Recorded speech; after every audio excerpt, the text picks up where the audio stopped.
explicando casos perturbadores, escandalosos y polémicos en la sociedad salvadoreña.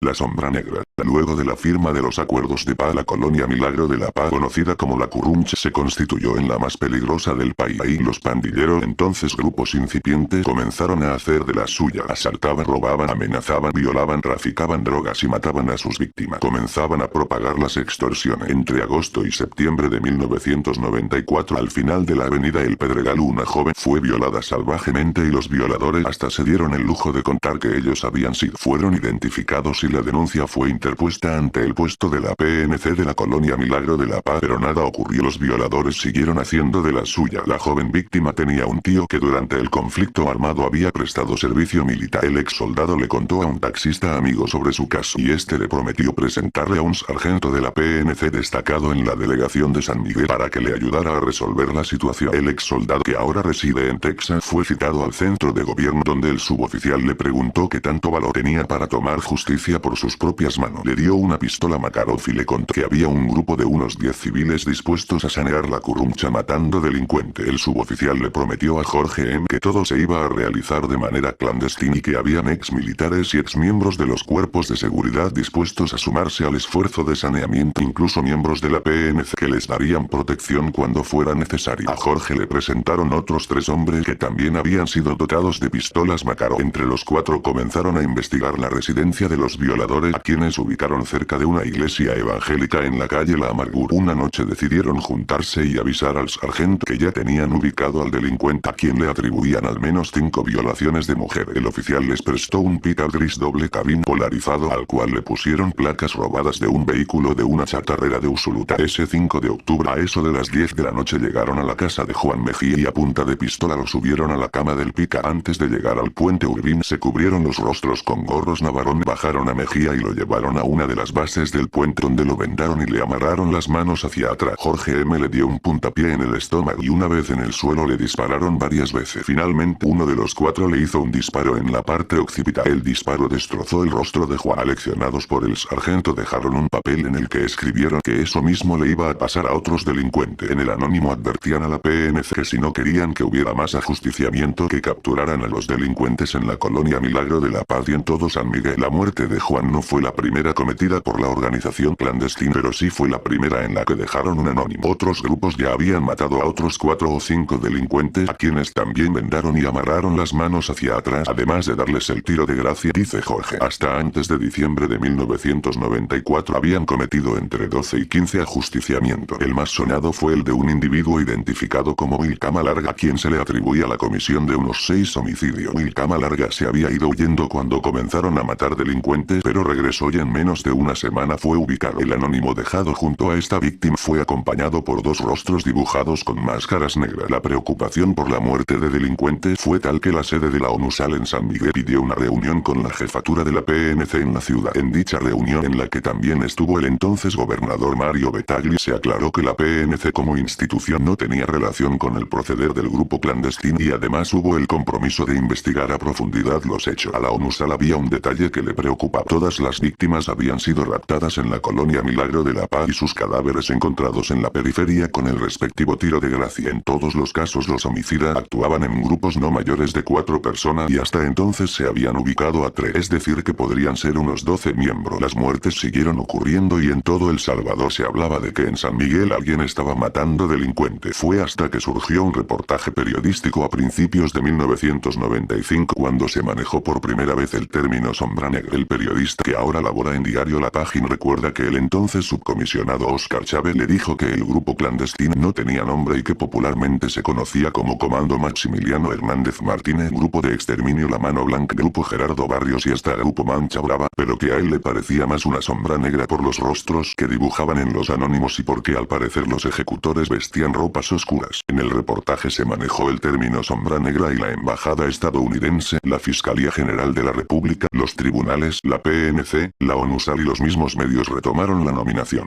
Desde entonces pasó a llamar Grupo de Exterminio de Delincuentes la Sombra Negra. Luego, cuando la fiscalía abrió el expediente para sobreaveriguar los homicidios, inició la investigación contra la Sombra Negra. A los miembros de la agrupación les gustó y hasta comenzaron a escribir en los anónimos el nombre de la sombra negra. Nos pareció un buen nombre y en los anónimos junto a los cadáveres comenzamos a dejarlo escrito, dice un ex miembro del grupo, donde habla a condición del anonimato. La estructura de la sombra negra. Un ex agente de un cuerpo de seguridad de la primera promoción de suboficiales graduados de la Academia Nacional de Seguridad Pública, ANSP, era el líder visible de la estructura. A él, un grupo de 3 empresarios, uno de ellos residente en la capital y otros 2 residentes en San Miguel, pero con fuertes inversiones en San Salvador, lo contactaron para que formara una estructura que acabara con la delincuencia en San Miguel, comenzando por la colonia El Milagro de la Paz, desde donde se movilizaban la mayoría hacia toda la ciudad. Al suboficial le proporcionaron armas similares a las usadas por la PNC Makarov 389 mm de origen ruso que supuestamente habían sido compradas en Nicaragua. Asimismo pusieron a su disposición 4 pickups con placas falsas y cierta cantidad de dinero para proporcionárselas a los integrantes del grupo a cambio del anonimato y la secretividad. Los miembros del grupo clandestino no tenían sueldo pero recibían estipendios mensuales de hasta 5.000 colones. Elaboraron un código de honor que se iba a pagar con la muerte si se rompía. Básicamente el código tenía como premisa fundamental no delatarse ni delatar. Comenzaron a operar entre agosto y septiembre de 1994 y se disolvieron un año después. Mientras 11 sospechosos estaban presos y hasta habían sido condenados, siguieron actuando. Nunca actuaron fuera de San Miguel. Por eso cuando en febrero de 2005 David Mendoza fue asesinado en la zona rural de Izalco y el crimen atribuido a través de un anónimo a la sombra negra, a los mismos miembros de la organización les causó extrañeza. Ese crimen hizo que comenzara una oleada de homicidios que nos atribuían a nosotros, dice un ex guardia nacional y ex miembro del grupo de exterminio que ahora reside en San Salvador sin que nadie sepa de su pasado. Según un informe preliminar de ONUSA entregado en su momento a la fiscalía, hubo más de 60 homicidios en todo el país que fueron atribuidos a la sombra negra desde septiembre de 1994 a septiembre de 1995, de los cuales la mitad ocurrió en San Miguel y el resto en ciudades como Apop, San Martín, Soyapango, Sonsonate, Santa Ana, Izalco, San Salvador Mexicano, Usulután y otra. No obstante, los 11 sospechosos solo fueron procesados por 29 homicidios y en 17 de ellos se tenía la coincidencia del mismo método calcado de realizar las ejecuciones, es decir, dedos pulgares amarrados hacia atrás, rostros vendados y un tiro de gracia con pistola Makarov en la parte occipital. Los 3 financistas de lo que fue la sombra negra siguen pasando como ciudadanos respetables. Los cerca de 12 miembros siguen vivos y la mayoría se fue del país.